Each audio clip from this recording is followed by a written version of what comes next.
отговоря публично на въпрос, който често обсъждаме с приятели в Skype или пък във Facebook Messenger. Истината е, че темата е доста обширна, щом като толкова много въпроси ми задавате. И точно това е попитал фен на моя канал. Как да изберем подходящите обувки за едно дете? Докато се питате, аз ли трябва точно да съм авторитета, който говори по този въпрос, веднага ви казвам, да, защото моите гаджета са най-хубави. Малко родителски хумор беше това. А сега сериозно. Ето и трите неща, от които се ръководя, когато давам съвет на приятели как да изберат подходящите обувки за своето дете. Първо, няма да описвам цялата ситуация, докато избираме детски обувки в магазин. Детето смята това за излишна и досадна процедура. Ако имате повече от едно дете, умножете всичко, което ще кажа сега, по 10. То се едно мрънкане, едни кандърми, за да могат да се сварят обувките, да се пробват следващите. Нито един чифт не е достатъчно добър, нито един чифт не е удобен, нито един чифт не се харесва. Докато аз кротко настрани се чудя дали всъщност да взема сандали, които са с отворени пръсти или пък с затворени, през това време голямото дете в най-добрия случай е свалило само 4 чифта от рафтовете и просто кротко замерва брат си с тях.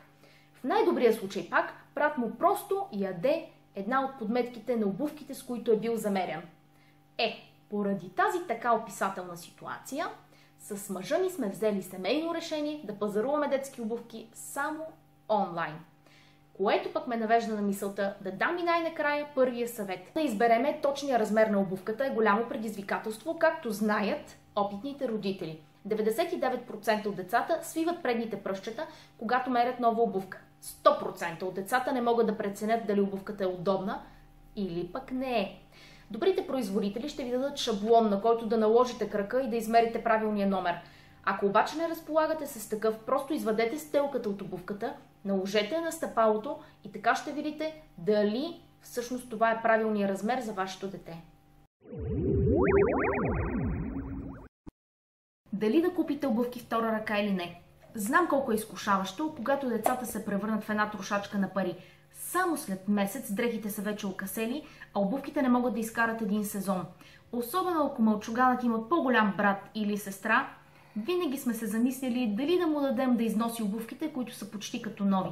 Но имайте предвид, че всеки човек има индивидуална походка. Дори обувката да изглежда много малко носена, тя е вече деформирана по стъпалото на другото детенце. Не я давайте на своето.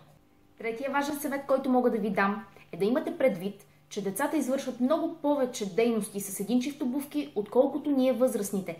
Те седят часове наред неподвижни на ученическия чин, тичат пред училището или пред блока, скачат доста често, а понякога и ритат топка. Изобщо детските обувки срещат голямо предизвикателство. Затова трябва да избирате такива, които са от качествени, естествени материали. Те няма да запарват детския крак, но и няма да прежулят детската нежна кожа. Ако това видео ви е било полезно, може да се абонирате и да следите и следващите ми съвети и ревюта. Чао!